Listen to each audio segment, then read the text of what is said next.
محمد رسول اللہ صلی اللہ علیہ وسلم نے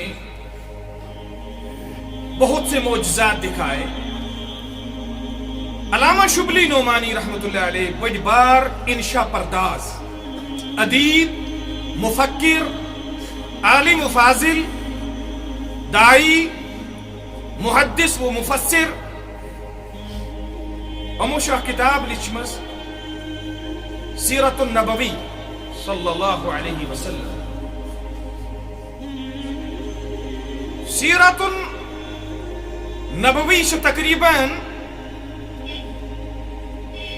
8 جلدن پیٹھ تمیک اخ جلد تقریباً 400 پیج، یعنی بڑ زخیم کتاب یتھ مز علامہ شبلی نعمانی رحمہ اللہ نبی علیہ الصلوۃ والسلام سے ساز بد معجزات نقل کرا. برکت کے لیے کچھ ہم معجزات کا تذکرہ کریں گے. یتکنن معراج آپ صلی اللہ علیہ وسلم کا معجزہ ہے، اسی طرح حضور کے متعدد سینکڑوں ہزاروں معجزات ہیں. آئیے ہم کچھ معجزات کا تذکرہ کریں. ایک معجزہ تھا حضور کا صلی اللہ علیہ وسلم کا. نبی علیہ الصلوۃ والسلام مسجد نبوی کے ایک کھجور کا ستون تھا. اگرچہ وہ کھجور کا ایک درخت تھا لیکن اس کے بعد کھجور کے درخت کو کاٹ دیا گیا تھا. وہ ایک ستون سا تھا. آپ صلی اللہ علیہ وسلم ٹیک لگا کے خطبہ دیا کرتے تھے. تب تک ممبر تیار نہیں ہوا تھا. آپ علیہ الصلوۃ والسلام کی پشت مبارک جو تھی وہ اس ستون کے ساتھ لگی رہتی تھی اور آپ صلی اللہ علیہ وسلم اس واز فرما.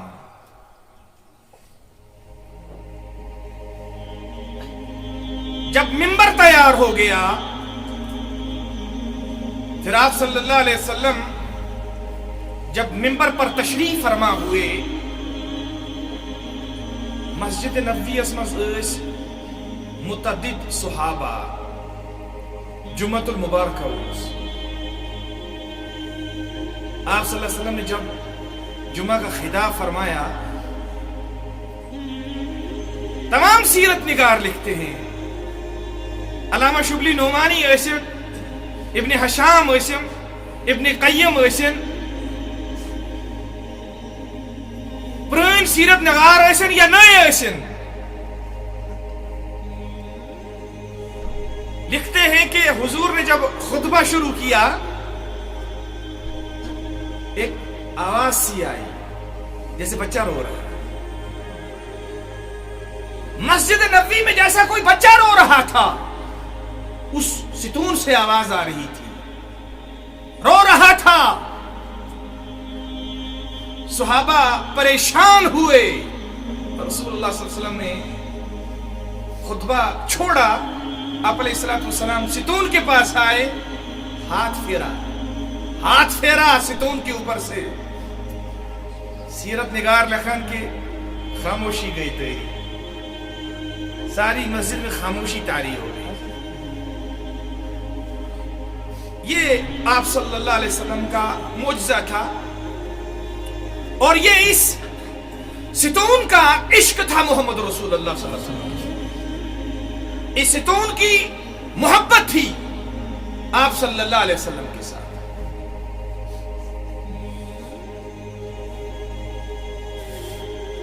اسی طرح غزوہ خندق پیش آئی. قرآن مجید میں اس کا تذکرہ موجود ہے. مشرکین مکہ پوری تیاری کے ساتھ، اور اس میں ساتھ خیبر کے یہودیوں کا بھی تھا اور روم کے عیسائیوں کا بھی تھا کہ آج مدینے پہ جا کے چڑھائی کرتے ہیں. اچانک آنن فانن وہ سے خبر محمد رسول اللہ صلی اللہ علیہ وسلم. آپ صلی اللہ علیہ وسلم کو جب اس بات کا علم ہوا, نبی نے مشورہ کیا. نبی اس کیا ضرورت ہے اس مشورہ کرنے کی؟ نبی تو صاحب وحی تھے.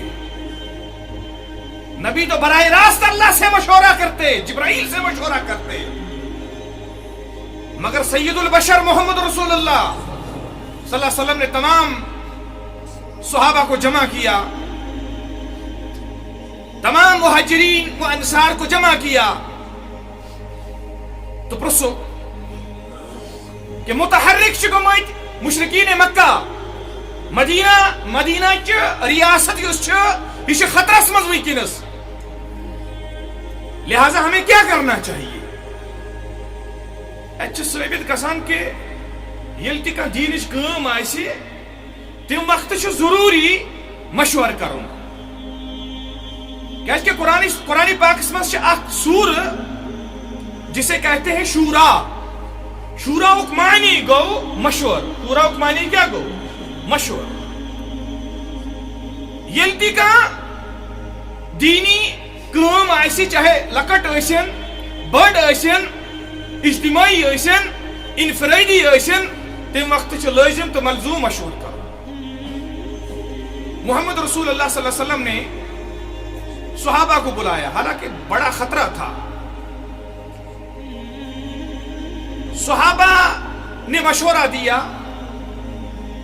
فارس روزن وول حضرت سلمان فارسی رضی اللہ عنہ یم ایرانک روزن وول, کتک اجمی صحابی, عربی نا, اجمیون نسل. تو یا رسول اللہ صلی اللہ علیہ وسلم بہ دم اخ تجویزات. ہم ایران والے جب دشمن ہم پر اچانک ٹوٹ پڑتا ہے اس وقت ہم کام کرتے ہیں, خندق کھودتے ہیں. خندق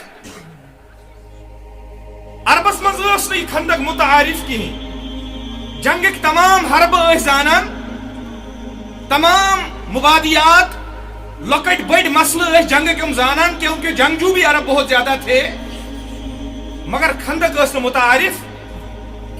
سلمان فارسی نے کہا کہ یا رسول اللہ مدینے کے آس پاس یا پھر ایسا خدشہ کہ دشمن حملہ کرے گا, ہم ایک کام کریں گے, ایک خندق کھودیں گے جو مدینے کے درمیان ایک پردہ حائل ہو جائے گا. اس پاس ہم کھڑے ہو جائیں گے, مجاہدین کھڑے ہو جائیں گے, پار مشرکین مکہ کھڑے ہو جائیں گے. اس طرح کو دفاع کرے. یہ مشورہ محمد رسول اللہ صلی اللہ علیہ وسلم کو بہت پسند آیا. نبی علیہ الصلوۃ والسلام نے اس مشورے پہ عمل کیا. پیغمبر تو معلوم سب دیا کہ اگر مشورہ کسی کا معقول ہوگا, شہرس مز, ریاستس مز, محلس مز تو گامس مز, اگر وہ چھوٹا ہو یا بڑا ہو, سو مشوری معتبر مانا, سو مشوری معتبر مانا, وہ مانا جائے گا وہ مشورہ. تو جناب رسول اللہ صلی اللہ علیہ وسلم نے اس مشورے کو مانا اور خندق کھودنی شروع کر دی. آپ صلی اللہ علیہ وسلم بے نفس نفیس خود خندق کھود رہے تھے. آپ صلی اللہ علیہ وسلم کام کرتے کرتے صحابہ بھی خندق کھود رہے تھے. ایک بہت بڑا پتھر آ گیا, بہت بڑا پتھر آ گیا. صحابہ نے کوشش کی اس پتھر کو توڑنے کی, مگر صحابہ توڑ نہیں سکے. اب جماعت آئی, یا رسول اللہ صلی اللہ علیہ وسلم دوران خندق ایک پتھر حائل ہو گیا یا رسول اللہ صلی اللہ علیہ وسلم, اب ہم کیا کریں اس حوالے سے. آپ صلی اللہ علیہ وسلم آئے. آپ صلی اللہ علیہ وسلم کے پاس کھدال تھی. آپ صلی اللہ علیہ وسلم نے اللہ اکبر کہا, بسم اللہ اللہ اکبر, اللہ کی توحید کا نعرہ دیا, اللہ کی بڑائی کا نعرہ دے دیا, اللہ کی ربوبیت کا نعرہ دیا, اللہ کی توحید کی طاقت. آپ علیہ الصلوۃ والسلام نے زور سے ضرب ماری. سیرت نگار لکھان پتھر کے ٹکڑے ٹکڑے. یہ اس معجزہ محمد الرسول اللہ صلی اللہ علیہ وسلم. حضرت علی رضی اللہ تعالی عنہ بیان فرماتے ہیں, فرمایا ایک دفعہ میں ہم مکے میں تھے، جناب رسول اللہ صلی اللہ علیہ وسلم کے ساتھ میں مکے سے تھوڑا باہر نکلا، میں نے دیکھا کہ چاروں طرف سے پتھر کہہ رہے ہیں السلام علیکم یا رسول اللہ۔ وہ پتھر، ان پتھروں کو میں جانتا ہوں جو پتھر جناب محمد رسول اللہ صلی اللہ علیہ وسلم کو سلام کیا کرتے تھے۔ یہ بھی معجزہ تھا محمد عربی صلی اللہ علیہ وسلم کا کہ پتھر نبی علیہ الصلوۃ والسلام کو سلام کرتے تھے اللہ کے اذن سے۔ فتح مکہ کے وقت جب کعبے کو آزادی ملی، اسلام آزادی ہوں تصور، غلام کا نہ دن ہوتا ہے نہ رات ہوتی ہے، غلام گٹ گٹ کے مرتا ہے۔ مکے میں جب آپ صلی اللہ علیہ وسلم تھے، مکے میں پریشانیاں آ رہی تھی، کبھی شعیب ابی طالب کے اندر آپ صلی اللہ علیہ وسلم فاقے سے رہے، صحابہ فاقے سے رہے، سوشل بائیکاٹ ہو گیا۔ 2.5 سال تک اس پہاڑی کے اندر سیرت نگار لکھتے ہیں، علامہ ابن خلدون رحمہ اللہ لکھتے ہیں کہ مسلمان کے بچے جب روتے تھے ان کے بلبلانے کی آواز حرم پاک تک آتی تھی۔ وہ ہے کہ اسلام کے لیے قربانیاں لگی ہیں، اسلام کے لیے صحابہ نے جانی قربانیاں دی اور مالی قربانیاں دی۔ اسلام گھر بیٹھ کے نہیں آیا، اسلام کے لیے خون دینا پڑا، اسلام کے لیے مال دینا پڑا، جان دینی پڑی، قربانیاں دینی پڑی۔ اسلام کے لیے حضرت حمزہ کو اللہ کے راستے میں اس کا جگر نکال کے ہندا نے چبایا۔ اسلام کے لیے قربانیاں آئی۔ کعبے کو جب آزادی ملی، اسلام کا جھنڈا کعبے کی چھت پہ نصب کر دیا گیا۔ 360 بت کعبے کے آس پاس نصب کی، 360 لکٹ کا ہر میں پاس، لات تھا، منات تھا، عزا تھا، حاجت روائی ان سے مانگی جاتی تھی، مشکل کشائی، ان کے سامنے سجدے کیے جاتے تھے۔ بڑے بڑے بت تھے، چھوٹے بت، بڑے بت، سارا طاغوت تھا حرم پاک کے آس پاس۔ جب محمد رسول اللہ صلی اللہ علیہ وسلم قرآن کہتا ہے اِنَّ فَتَحْنَا لَكَ فَتْحًا مُبِينًا، قرآن کہتا ہے اِذَا جَاءَ نَصْرُ اللَّهِ وَالْفَتْحُ وَرَأَيْتَ النَّاسَ يَدْخُلُونَ فِي دِينِ اللَّهِ أَفْوَاجًا۔ جب محمد رسول اللہ صلی اللہ علیہ وسلم اللہ کی تسبیح، اللہ کی بڑائی، اللہ کی توحید، آپ صلی اللہ علیہ وسلم حرم پاک کے اندر داخل ہوا، آپ صلی اللہ علیہ وسلم کے ہاتھ میں چھڑی تھی، آپ صلی اللہ علیہ وسلم بت کی طرف اشارہ کرتے، اور قرآن پاک کی وہ آیت وَقُلْ جَاءَ الْحَقُّ وَزَهَقَ الْبَاطِلُ إِنَّ الْبَاطِلَ كَانَ زَهُوقًا، یا رسول اللہ صلی اللہ علیہ وسلم سے کہہ دیجئے حق آیا، باطل نیست نابود ہوا، کفر و شرک و بدعات نیست نابود ہوئی۔ إِنَّ الْبَاطِلَ كَانَ زَهُوقًا، بے شک باطل نیست نابود ہی ہونے والا ہے، بے شک کفر و شرک نیست نابود ہی ہونے والا ہے۔ جو بت گر رہے تھے، سیرت نگار کہتے ہیں، ابن کثیر رحمہ اللہ لکھتے ہیں کہ آپ صلی اللہ علیہ وسلم اشارہ کرتے تھے جَاءَ الْحَقُّ وَزَهَقَ الْبَاطِلُ إِنَّ الْبَاطِلَ كَانَ زَهُوقًا۔ وہ بڑے بڑے بت گر رہے تھے، بڑے بڑے بتوں کے ٹکڑے ہو رہے تھے، خود بے خود گر رہے تھے۔ یہ معجزہ تھا محمد رسول اللہ صلی اللہ علیہ وسلم۔ اور یہ چیزیں ہم پڑھتے ہیں لیکن سبق نہیں حاصل کرتے ان چیزوں سے۔ ان چیزوں کا ایک میسیج ہے ہمارے نام، ایک ظاہری میسیج ہے، ایک باطنی میسیج ہے، لیکن بس ہمارا نفس آڑے آ جاتا ہے،